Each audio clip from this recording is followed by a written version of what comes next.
Bismillahirrahmanirrahim. Assalamualaikum warahmatullahi wabarakatuh. Alhamdulillah teman-teman semuanya, pada kesempatan ini saya bisa berjumpa lagi dengan teman-teman dalam channel Makes Mudah. Teman-teman semuanya, kita semuanya pasti pernah menghirup asap kendaraan bermotor. Apalagi yang hidupnya di daerah perkotaan tentu akan lebih sering lagi menghirup asap kendaraan bermotor tersebut. Baik itu truk, baik itu sepeda motor, bus dan sebagainya. Semuanya mengeluarkan asap. Teman-teman sekalian, kendaraan bermotor di samping bermanfaat bagi kita untuk mempercepat transportasi kita, mempermudah segala aktivitas kita. Kita mau kemanapun dengan mudah, kita tinggal pancal lari dengan sepeda cepat sekali sampai. Berbeda dengan dahulu, orang mau pergi naik kuda, naik sapi mungkin ya, itu tidak menimbulkan asap tetapi juga menimbulkan polusi hawa atau bau yang tidak sedap ya. Bahkan kadang di tengah jalan kita di kampung-kampung seringkali menjumpai sesuatu yang dikiranya batu, ternyata itu adalah kotoran sapi atau kotoran kerbau. Itu sering terjadi seperti itu. Bahkan tidak sengaja malam-malam ternyata kaki kita nginjak telepong sapi, telepong kuda, telepong kerbau. Itu hal yang biasa di kampung. Tapi semuanya itu ada plus minusnya. Dan yang lebih perlu kita sampaikan pada kesempatan kali ini adalah apa sih bahaya asap kendaraan bermotor bagi kita, bagi kesehatan. Teman-teman sekalian, ada banyak sekali kandungan zat-zat berbahaya di dalam asap kendaraan bermotor. Ya, ada namanya karbon dioksida, ada yang namanya benzen, arsen dan sebagainya. Semua itu adalah bahan-bahan atau zat berbahaya yang bisa meracuni tubuh kita. Kehirup lewat hidung, lewat mulut, masuk ke paru-paru, kemudian ke jantung, ke pembuluh darah, semuanya akan mempengaruhi diri kita, khususnya bagi kesehatan kita. Nah, bahaya yang pertama yang perlu saya sampaikan di sini bahwasanya asap kendaraan bermotor bisa mencetuskan atau memicu terjadinya kanker atau karsinogenik, yaitu bahan yang bisa menyebabkan kanker, yaitu suatu penyakit tumbuhnya jaringan abnormal pada tubuh yang sampai hari ini ya, kalau yang disebut dengan kanker berarti tumor ganas ya, yang sampai hari ini dari sisi medis, sisi ilmiah belum ditemukan obatnya ya. Paling bisa diantisipasi, dicegah atau dikurangi, dibunuh sel-selnya, tetapi secara memuaskan belum bisa diobati dengan tuntas sebagaimana misalnya penyakit yang lain, misalnya tipes atau mungkin penyakit MAH itu bisa sembuh dengan sempurna. Tetapi untuk karsinogenik atau kanker ya, karsinogenik itu bahannya, kanker itu akibatnya, sampai hari ini belum ada sisi ilmiah atau sisi medis yang menemukan obatnya. Oleh karena itu kita harus hati-hati dengan salah satunya asap kendaraan bermotor tersebut, karena ini adalah bahan karsinogenik, bahan berbahaya yang bisa memancing atau memicu tubuh untuk timbulnya penyakit tersebut. Kemudian teman-teman sekalian, dari asap itu juga bisa menyebabkan gangguan di paru-paru atau masalah paru-paru seperti asma, kemudian bronkitis kronis ya, kemudian juga pneumonia dan sebagainya. Itu adalah penyakit paru-paru yang sering terjadi, diantaranya diakibatkan oleh polusi udara ya. Polusi udara termasuk diantaranya adalah polusi dari asap kendaraan bermotor.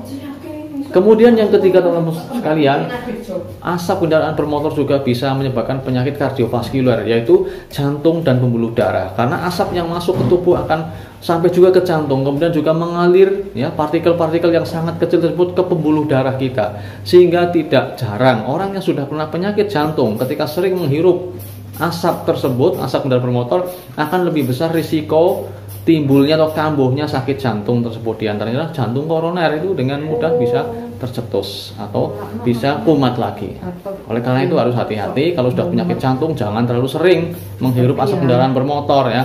Kemudian yang selanjutnya teman sekalian, asap kendaraan bermotor juga bisa mengganggu otak dan saraf ya.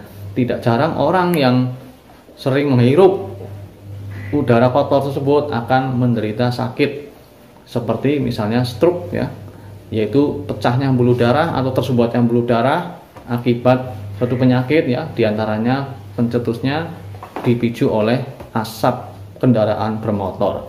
Termasuk juga demensia ya, gangguan pada daya ingat, terutama untuk orang-orang yang sudah tua akan semakin cepat terjadi kepikunan ketika sering menghirup asap kendaraan bermotor. Oleh karena itu, penelitian menunjukkan bahwa orang yang hidup di pinggir kota, di daerah perkotaan itu lebih besar risikonya terjadi demensia daripada yang hidup di pedesaan. Kemudian teman sekalian, di samping itu asap kendaraan bermotor bisa menurunkan daya tahan tubuh seseorang. Ya, zat-zat berbahaya masuk dalam tubuh. Ya, tubuh akan berupaya untuk memberikan imunitasnya, memberikan kekebalannya, mengeluarkan semua bahan-bahan yang digunakan untuk menangkal penyakit. Maka kalau seperti itu terus-menerus, maka tubuh akan melemah, daya tahan tubuh akan menurun, sehingga penyakit-penyakit lain pun dengan mudah bisa terjadi pada orang yang menghirup asap kendaraan bermotor tersebut. Oleh karena itu teman-teman sekalian, mari kita berhati-hati, kita upayakan agar kita jangan terlalu sering menghirup asap kendaraan bermotor tersebut, diantara dengan memakai masker ketika kita berada di perkotaan atau bepergian jauh, apalagi menggunakan sepeda motor ya. Ya, kemudian kalau sedang naik kendaraan bermotor, misalnya mobil khususnya ya, kita tutup kaca atau jendela mobil kita, kemudian kita cukup menyalakan AC ya.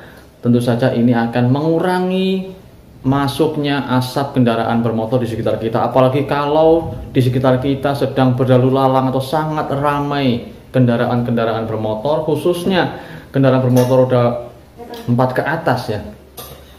Karena di antara mereka terkadang juga tidak begitu peduli dengan kondisi lingkungannya, sampai-sampai kadang knalpotnya hitam pekat ya. Mereka tidak mempedulikannya, tidak mengupayakan bagaimana supaya polusi tidak terjadi semakin buruk di asap kendaraan yang dia pakai ya. Kemudian teman-teman sekalian, beberapa cara yang lain yang bisa kita lakukan ketika kita menjadi bagian kehidupan di kota ya, atau di tempat yang ramai kendaraan bermotor, hendaknya kita berupaya untuk senantiasa minum yang cukup ya. Asupan cairan yang cukup minimal adalah 30 cc kali berat badan kita ya. 30 cc kali 50 kg misalnya berarti 1500 cc ya. Kemudian teman sekalian, kita juga bisa mengupayakan agar tubuh kita bisa menangkal radikal bebas tersebut ya, mengurangi efek buruk dari radikal bebas tersebut, yaitu dengan cara memperbanyak asupan atau konsumsi zat-zat antioksidan, di antaranya dengan makan buah-buahan seperti tomat, wortel, kemudian kedelai ini atau biji-bijian ya, kacang-kacangan. Ini juga makan makanan yang cukup baik untuk mengeluarkan atau memiliki zat antioksidan sehingga mampu menangkal radikal bebas, atau minimal membantu kita untuk mencegah bahaya radikal bebas tersebut. Nah, teman-teman sekalian, di antara tips yang lain yang bisa kita lakukan adalah ketika kita hidup di tempat yang ramai, maka kita keluar dari area tersebut. Kita kos, kita kontrak rumah ya, kita bisa cari di tempat yang lebih ke pinggiran kota atau ke kampung, di samping lebih murah tentu saja, tapi juga minim atau risiko polusinya lebih kecil daripada hidup di tengah kota.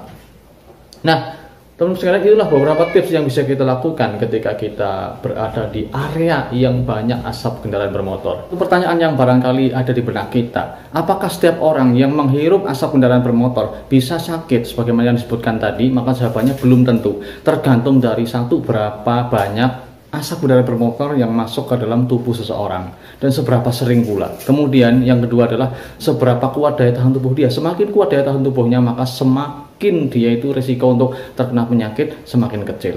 Itulah beberapa hal yang bisa saya sampaikan pada kesempatan kali ini, mudah-mudahan bermanfaat. Cendrawasih Burung Irian, terima kasih, cukup sekian. Wassalamualaikum warahmatullahi wabarakatuh. Alhamdulillahi Rabbil Alamin,